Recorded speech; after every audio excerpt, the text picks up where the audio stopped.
It's time for another garden update. Let's go take a look. I'm going to walk by the garden real quick so you can get a look at everything at once. Then we'll take a closer look at some of the other things. Those are the beets that I transplanted from a different grow bag, and they're doing surprisingly well. Never transplanted beets before, but it's working out pretty good. We've been eating a lot of these snap peas. Those are really delicious. The potatoes are kind of going crazy over here. They're finally starting to fall over. Here's some plants over here that are kind of interesting. There's the pole beans back by the fence, long beans, corn. Everything's doing pretty good. Let's go over here and take a look at this variegated corn. You can't see it behind the other corn. The popcorn behind it is about 5.5 feet tall. And this stuff back here is only about 4 feet tall.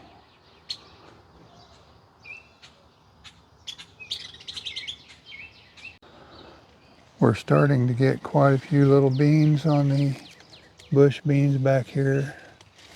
This variety that you're looking at now with the little pink blooms is called Red Swan. There's a couple of beans back there I think you can see. And then down here on this end we have a variety called Kalima. I think it'll do pretty well. It's going to be a little later than the Red Swan, but it'll catch up, I'm sure. This garlic is an experiment. I planted it in February, which is the latest I've ever planted garlic. So we'll see if it actually makes cloves instead of one big bulb. The amaranth's getting eaten up by something, but I'm not sure what. Could be slugs. I know we've got a lot of little grasshoppers too. This sunflower is about 7 feet tall now. It's getting flowers that are just starting to open up at the top. The Chadwick cherry is starting to get a few tomatoes on it, and so is the sun sugar. I think you can see them down there. And over here next to those we have the pole beans. Let me back up a little here so you can see them. They're already as tall as the fence, well actually quite a bit taller because this cattle panel is probably about 7 feet tall and they're up the top of it. There's the dill. It's not doing all that great, but it's had a little pressure from some black swallowtail butterflies.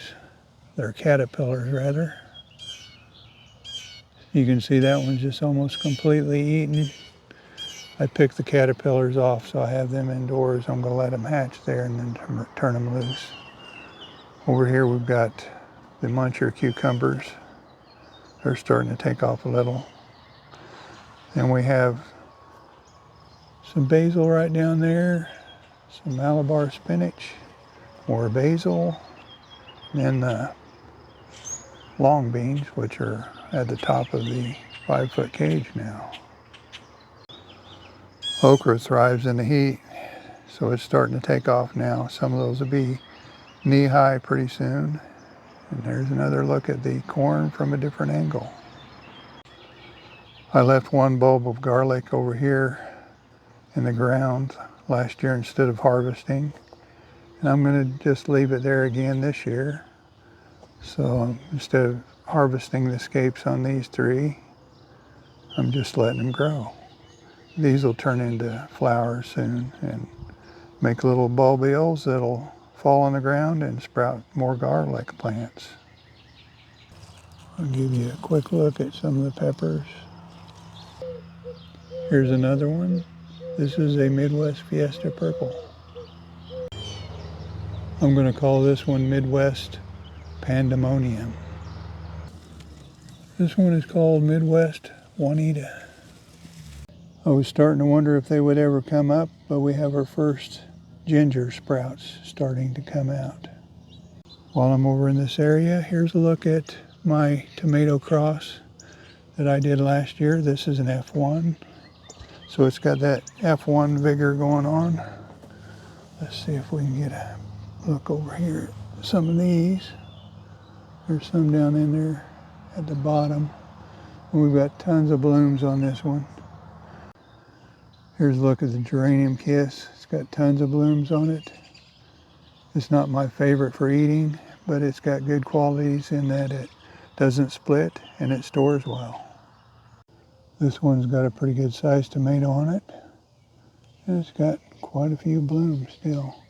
We're getting very hot here. It's going to be in the 90s for the foreseeable future.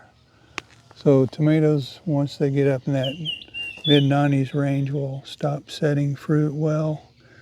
So that's a little disappointing, but it happens most years here. The bananas are doing really well. Some of them are getting close to waist high now, which is pretty good for this time of year. Here's the Shimo furry. I think you can probably see the variegation on those leaves. It's kind of a cool plant. And it's got some little tomatoes, quite a few setting on, and it's covered with blooms. It's a very prolific little plant. Along with the Shimo furry, we have two Rosella purple over there. There's that Shimo furry. This is one of our purple rain plants. It does pretty well in this area. We harvested most of our garlic the other day, but not all of it. And when harvesting garlic, if it's got good healthy roots, it's pretty hard to pull out of the ground.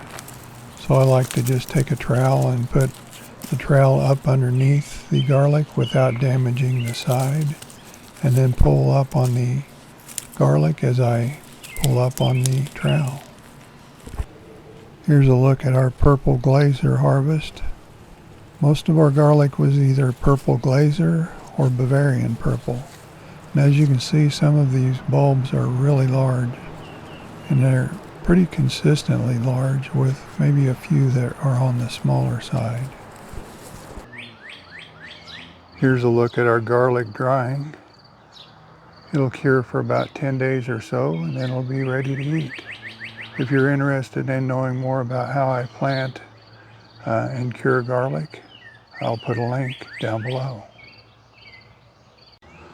I just noticed that some of the pole beans are starting to use this sunflower as a trellis.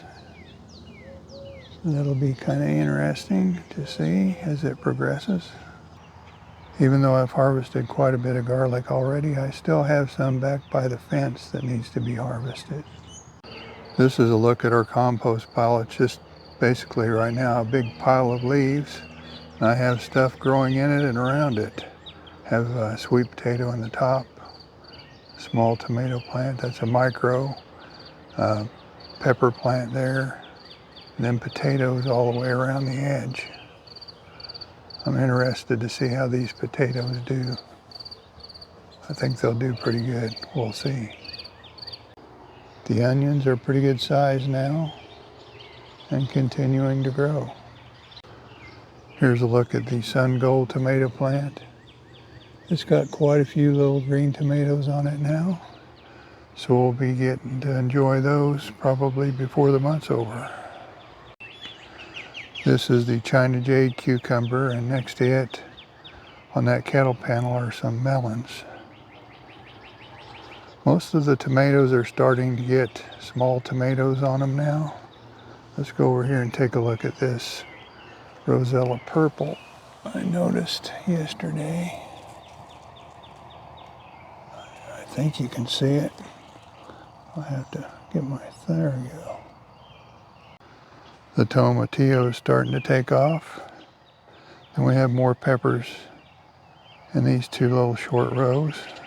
There's one with quite a few peppers on it. Let's go take a look at this one over here. It's one I'm going to name Chunky Sweet.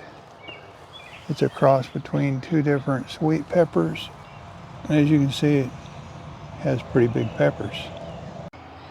The sweet potatoes and the straw bale are a little on the slow side, but they like it hot, so they'll really take off this month, I think.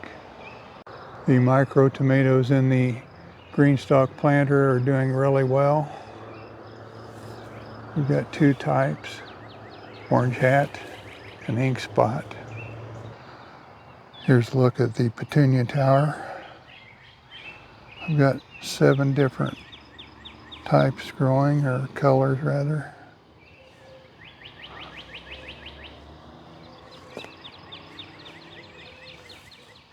There, you can see the other side finally. That's our update for this week. And next week sometime I think I'll probably get that pepper video posted. Maybe next weekend. But we'll see. If you're just now finding this channel and you haven't subscribed yet, please subscribe. Thanks for watching. We'll see you next time.